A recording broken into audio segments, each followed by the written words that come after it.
There seems to be many e-bike kits available, and even though each has their own set of features, for the most part, their components are the same. The question I have is, how big a battery do I need to connect to these two wires?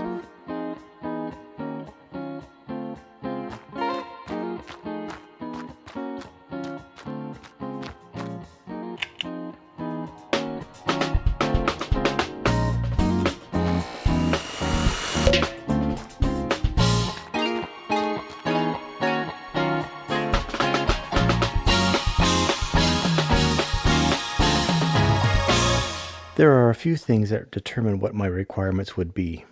First, my hub motor is a 48 volt version, but for extra off-road speed, I can run it at a maximum of 60 volts, so I decided that the pack should be 52 volts. Second is finding a 52 volt battery box to fit my bike. That was difficult, so an off-the-shelf option was not possible, meaning the pack had to be custom. Third, because of the high power density and availability, I knew I wanted to use the 18650 lithium-ion cells as the basis of the pack. However, the cells would have to have as much amp-hour capacity possible to keep the cell count low. Finally, after seeing many e-bikes burn up on YouTube, I didn't want to be part of that herd. Each cell would be fused, and the pack would operate with a battery management system. To avoid doing a bunch of math to figure out how many amp hours I would need, I thought I would try extrapolating that information from auto manufacturers. The idea is to find a multiplier that I could use to estimate range. With some monkey math, I came up with this. Distance divided by kilowatt hours times weight equals the multiplier. I use the metric system to determine my multiplier, but using pounds and miles will work as well. In order to achieve a more accurate multiplier, I averaged out all the vehicles I could find data on. This would include the BMW i3, Chevy Bolt, Ford Focus Electric, Hyundai's Ioniq and Kona Electric, Kia's Soul EV, e-Niro, Nissan Leaf, Tesla's long-range Model 3, S and X, and Volkswagen's e-Golf. Now that I have my multiplier, I can figure out my pack size. I know my weight, the weight of the bike, hub motor, and added an estimated weight for the battery, plus additional payload for a total weight of 120 kilograms. I didn't include body weight in the multiplier calculation. I thought with the cars being so heavy, adding body weight would have little impact on the result. It's different for the e-bike as the majority of the weight is my carcass. If we rearrange the equation from earlier, we can now calculate the kilowatt-hour capacity needed for the e-bike. Weight times distance divided by the multiplier equals kilowatt hours. So, total weight of the e-bike is 120 kilograms times my required distance of 89 kilometers divided by the multiplier of 10,267.34, I need a capacity of 1.04 kilowatt hours. The multiplier was based on kilowatt hours, and since I need to know how many amp hours I need to convert kilowatts to watts, and that's as easy as multiplying kilowatts by 1,000. So 1.04 kilowatts times 1,000 equals 1,040 watts. Simple. We know that watts equals voltage times amps. Juggling that equation around, we can figure out amp hours. So 10,040 watts divided by the pack voltage of 52 volts works out to 20 amp hours. The cells I'm using have a capacity of 3.5 amp hours each, so 20 amp hours divided by 3.5 amp hours equals 5.7, and rounding up, I need 6 cells connected in parallel. With the pack voltage being 52 volts, and each battery's nominal voltage being 3.6 volts, a little division, and again some rounding, I need 14 of the 6 parallel cells in series. Total number of cells is 14 times 6 equals 84. So before we can begin, we need a few things first. We need some 18650 cells.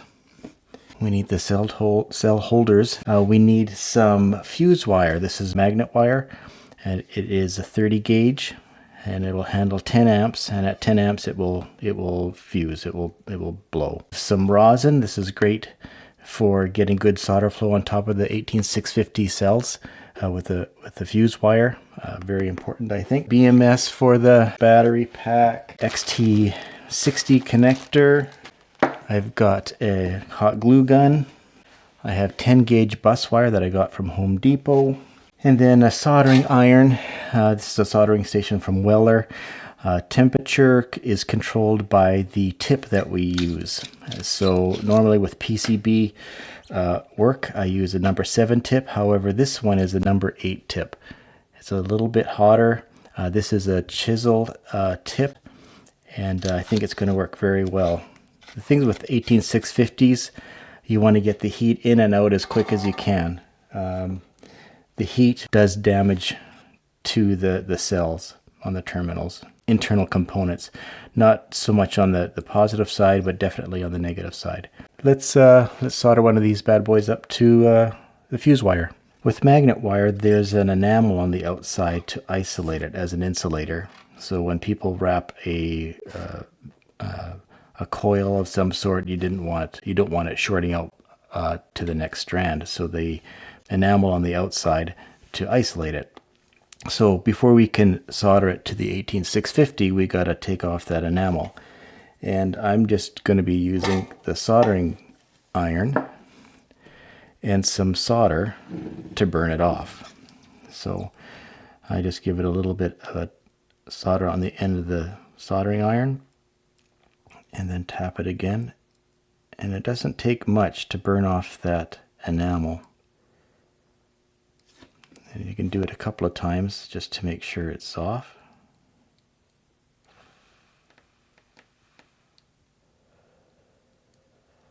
And there you can see the tinning of the solder on the end of that wire.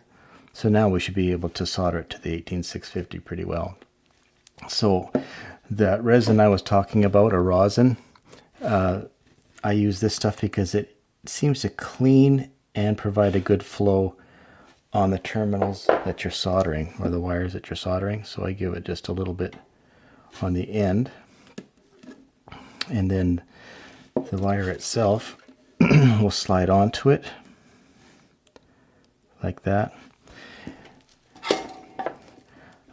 With my soldering station, a solder sponge to make sure the tip is clean. A dirty tip just makes for a bad solder joint, I think. So I'd like to make sure it's clean.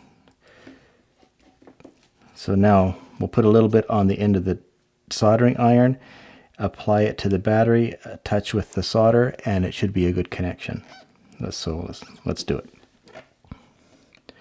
A little bit of solder on the soldering iron, touch it, tap, done. That's it. So that you can see that the solder has flowed nicely, and you don't need a whole bunch of solder. A big ball of solder doesn't necessarily mean a better connection.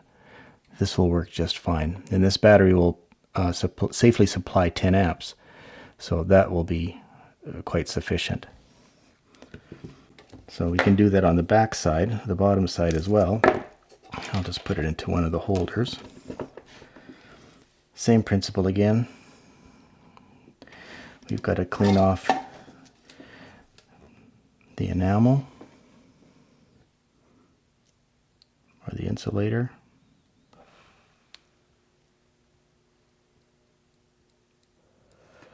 Let's do it again just to make sure. Okay. And again, a little bit of rosin on the cell. Doesn't take much. And then we'll just make sure that the magnet wire touches there, just like that. And again, clean solder tip, a touch of solder, and 1, 2, done. That's all it takes. It's fast. It's like a spot welder, right? If you had a spot welder, it is quick heat to bond the two materials together. With soldering, it's a little bit slower, and the temperature isn't as high, but it does a good job. So there you go. Now we can build the battery pack itself.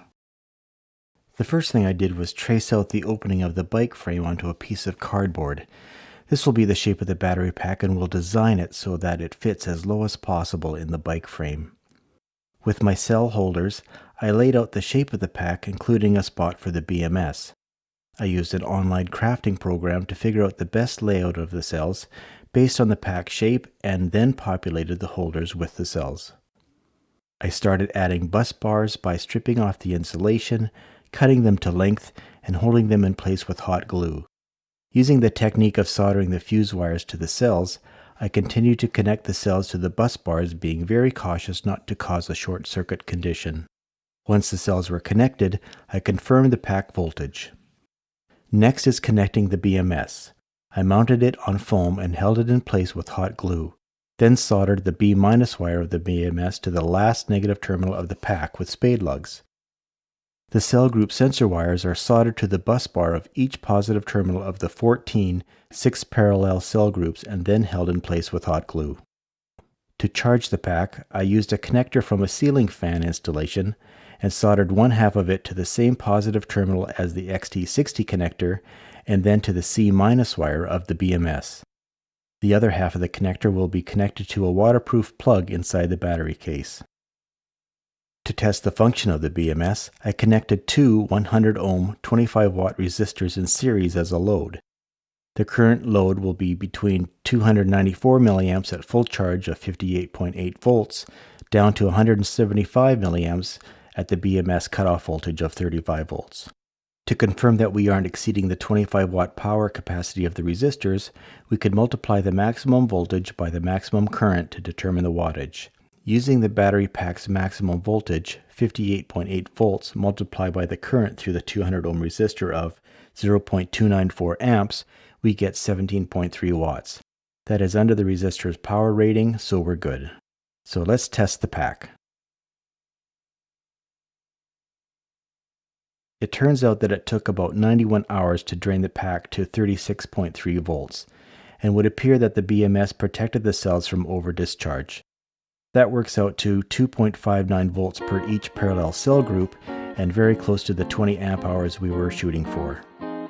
Next, I'll build the battery case, add a motor control circuit before giving the bike a test ride.